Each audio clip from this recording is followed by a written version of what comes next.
Bayangkan, tidak ada satupun tokoh agama yang berani berkata seperti itu. Tidak ada. Bapak Ibu boleh mencari di agama apapun, di kitab suci manapun, di sejarah manapun, tidak ada satupun tokoh sejarah, tokoh agama yang berani berkata.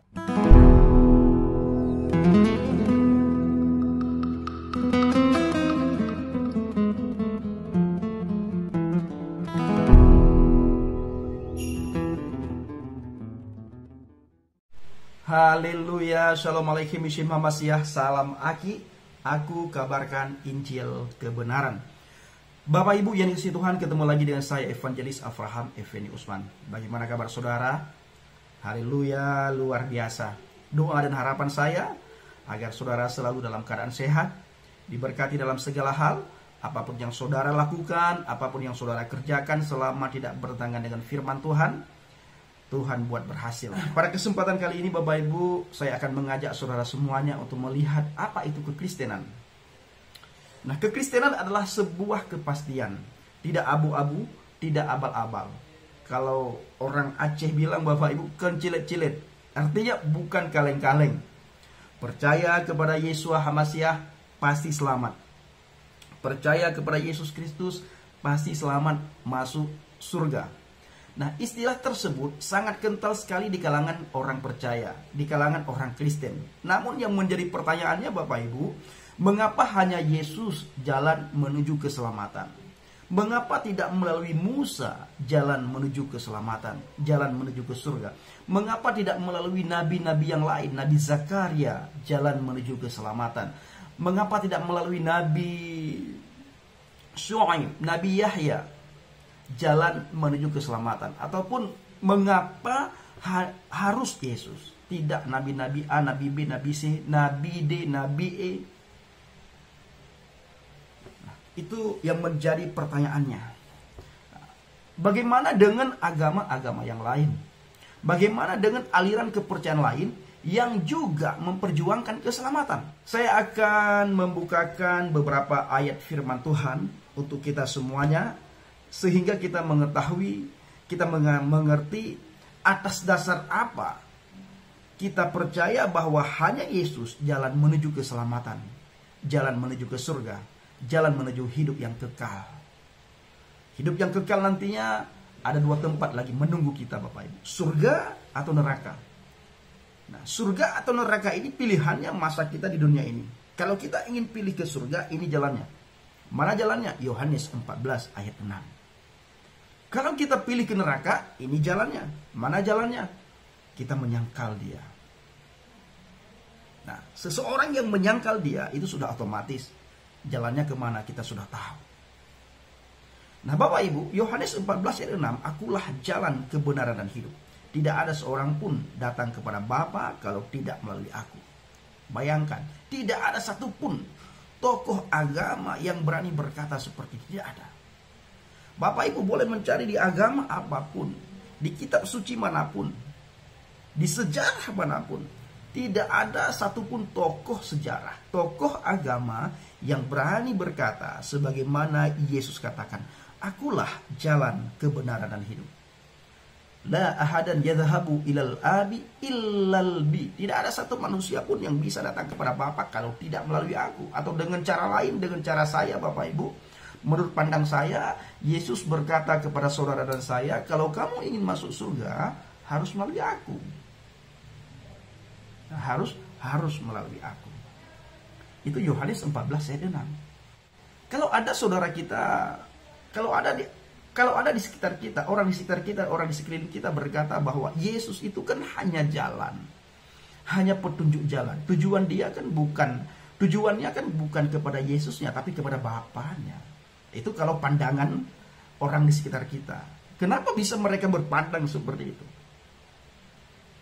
Karena orang-orang yang memandang seperti itu Bapak Ibu tidak memahami, tidak mengerti who is the Jesus, siapa itu Yesus. Mereka tidak memahami, mereka tidak mengerti. Nah, inilah tugas kita, memberikan pemahaman, memberikan pengertian kepada orang yang lagi mencari jalan yang lurus.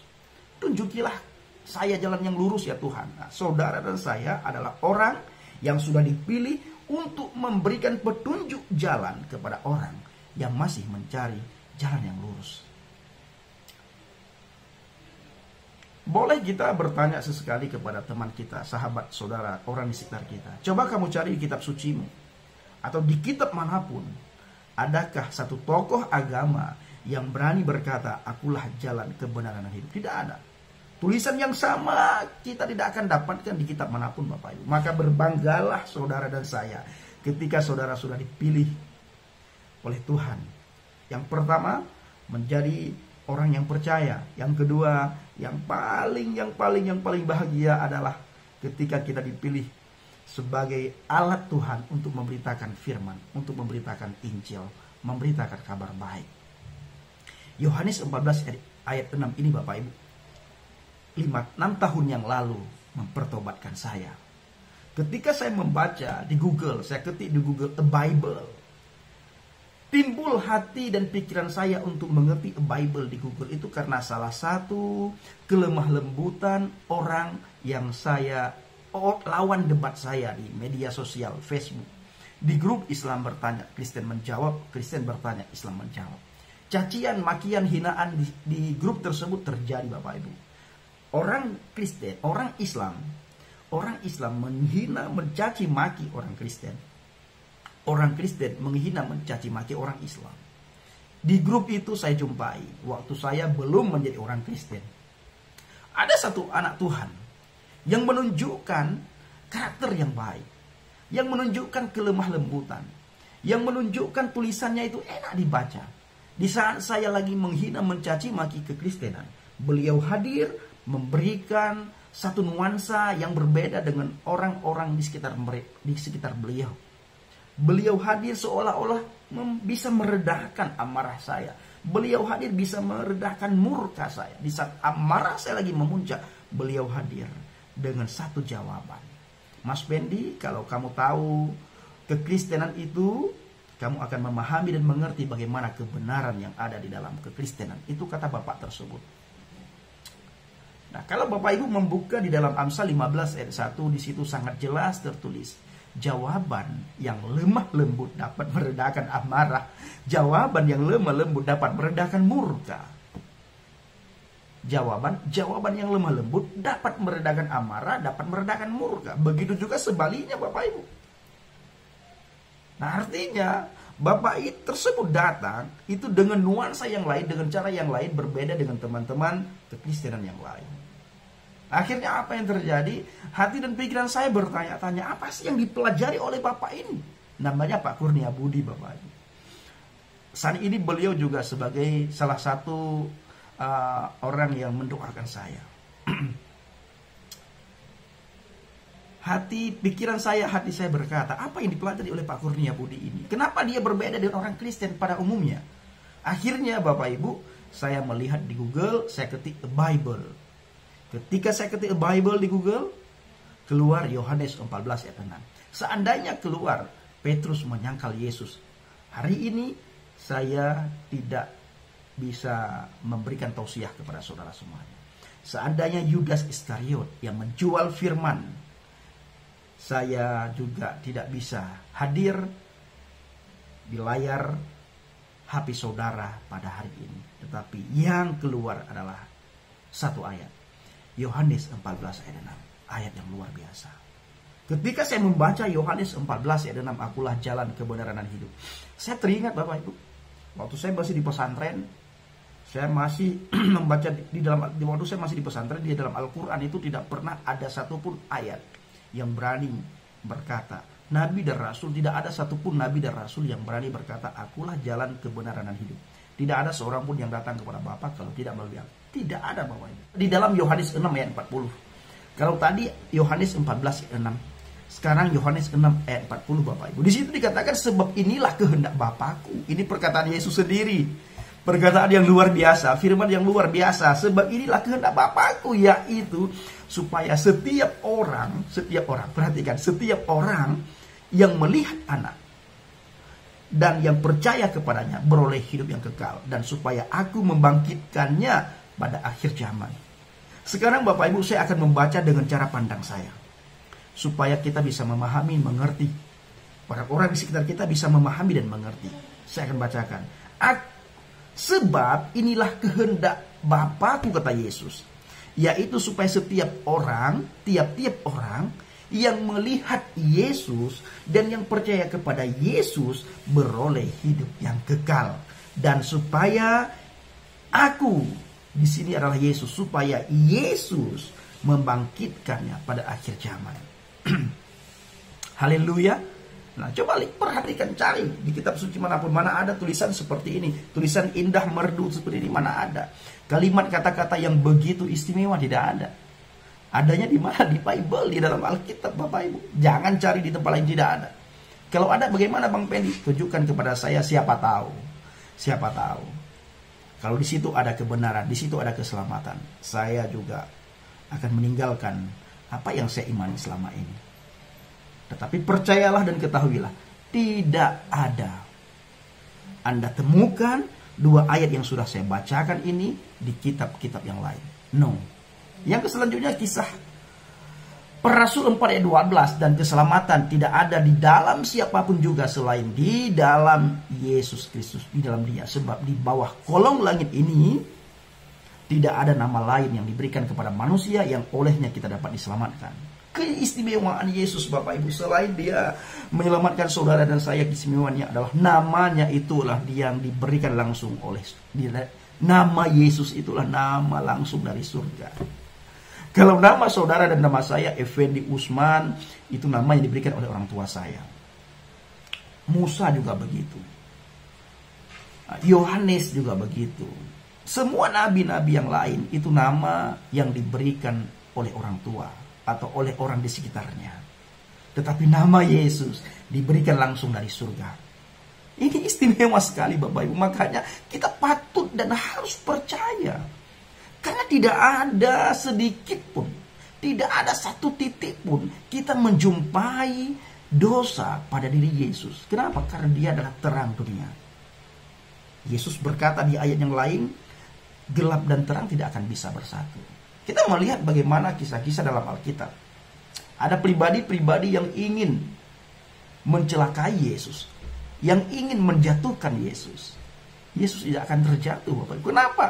Karena kegelapan itu tidak akan bisa menggelabui terang. Kegelapan itu tidak akan bisa menguasai terang. Makanya saudara dan saya yang sudah berada di dalam terang, jangan sekali-sekali memberi celah untuk kuasa kegelapan mempengaruhi alam pikiran saudara, mempengaruhi hati saudara. Kenapa? Karena kita bukan Yesus. Haleluya. Nah, Bapak Ibu yang dikasihi Tuhan dan yang saya kasihi, kematiannya di atas kayu salib membuat hanya Yesus jalan menuju keselamatan. Tidak ada satu tokoh agama pun yang berani berkata, aku mau mati untuk kamu. Tidak ada. Hanya Yesus yang mau mati buat saudara dan saya. Tidak ada, Bapak Ibu. Jangankan mati, sakit pun kita tidak mau. Aku mau sakit buat kamu. Enggak ada. Yang ada apa? Orang mau sehat, orang mau berkat. Kita melihat bagaimana masa-masa Yesus. Berbondong-bondong orang mencari Yesus, Bapak Ibu.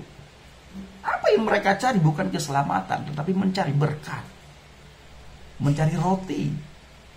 Istilah sekarang, Bapak Ibu, mereka mencari sesuap nasi kepada Yesus. Nah, kita orang Kristen jangan sampai seperti itu. Kita orang Kristen justru orang yang memberkati, orang yang memberi. Kenapa? Yesus sudah duluan memberi, Bapak Ibu. Dia memberikan contoh, dia memberikan teladan kepada saudara dan saya. Makanya dia harus datang ke dunia ini di saat keadaan dunia kacau balau, di saat keadaan orang-orang yang ada di dunia ini menyembah berhala, mentuhankan ilah-ilah yang ada di dunia ini. Maka dia hadir. Karena tujuannya menyelamatkan saudara dan saya, maka harus mengambil rupa manusia. Kalau seandainya menyelamatkan binatang, ya otomatis bukan rupa manusia yang Yesus ambil, yang Tuhan ambil, tapi rupa-rupa yang lain. Nah, maka di dalam Alkitab di ayat yang lain ditulis, Bapak Ibu, apa kata Alkitab? Bukan orang sehat yang membutuhkan tabib, yang membutuhkan dokter, bukan orang sehat, tapi orang sakit. maka banyak sekali orang sakit pada masa itu dan masa sekarang. Maka Yesus hadir untuk menyembuhkan. Ketika kita datang kepadanya, ada kelegaan yang luar biasa yang tidak dapatkan dari pribadi Yesus, yang tidak kita dapatkan dari orang-orang lain, yang tidak kita dapatkan pada pribadi lain. Maka Alkitab berkata apa? Perbedaan antara Yesus dengan dunia itu berbeda. Damai sejahtera dan sukacita yang diberikan oleh dunia berbeda sekali dengan damai sejahtera dan sukacita yang diberikan oleh Yesus. Haleluya Bapak Ibu. Maka berbanggalah saudara ketika saudara sudah berada di dalam terang, sudah berada di dalam Yesus. Jangan coba-coba menyangkal Bapak Ibu. Jangan. Neraka lagi menunggu kalau kita menyangkal. Nah baik Bapak Ibu, ini sudah 15 menit.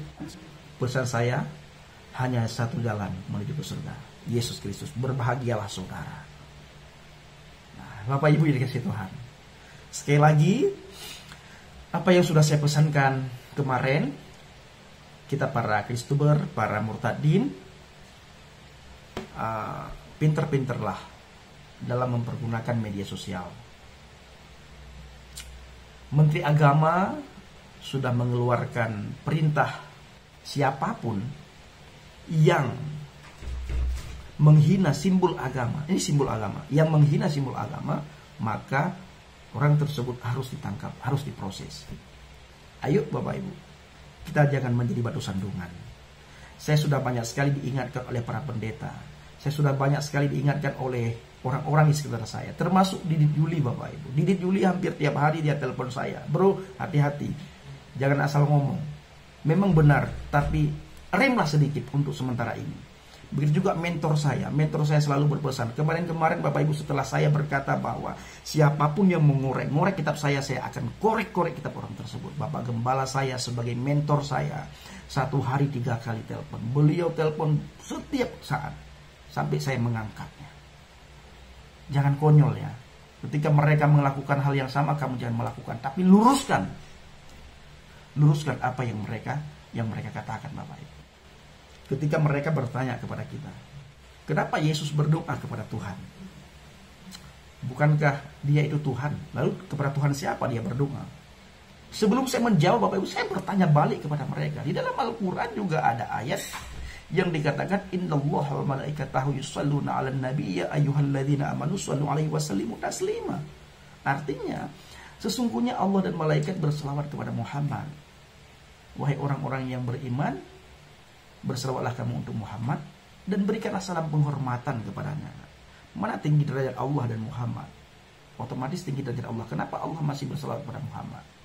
Saya juga bertanya Bapak Ibu. Yang selanjutnya saya tanya apa? Sekalipun dia Yahudi, sekalipun dia Nasrani, kalau dia berbuat baik, kalau dia beramal, maka dia akan mendapatkan pahala dari Tuhan mereka. Nah, secara tidak langsung kalau kita melihat ayat itu, seolah-olah Allah yang diimani oleh saudara kita umat Islam itu percaya kepada Tuhan yang kita sembah. Allah masih percaya bahwa ada Tuhan lain selain Dia. Nah, begitu Bapak Ibu. Tetap jaga kesehatan Bapak Ibu. Sehat itu mahal. Terima kasih. Assalamualaikum warahmatullahi wabarakatuh. Salam Aki. Aku kabarkan Injil kebenaran. Bapak Yahweh Bishim Adonai Yesus Hamasiah Berruah Hakodes memberkati kita semua. Haleluya. Amin. Oh ya Bapak Ibu, kemarin ada orang yang bertanya kepada saya, kenapa kamu menyebut nama Yahweh? Nama Yahweh. Jawaban saya, karena itu adalah nama Bapa Surgawi kita. Nah, lalu ada orang juga yang bertanya, dari mana kamu belajar? Pendeta mana kamu belajar? Saya jawab, kalau Bapak mau belajar, ya cari saja mentor saya, bisa. Ataupun cari saja di Alkitab juga bisa. Belajar sama Alkitab, belajar langsung pada Alkitab. Kalau mau belajar sama mentor saya, namanya Yakub Sulistyo. Belajar sama beliau akan menuntun saudara. Terima kasih.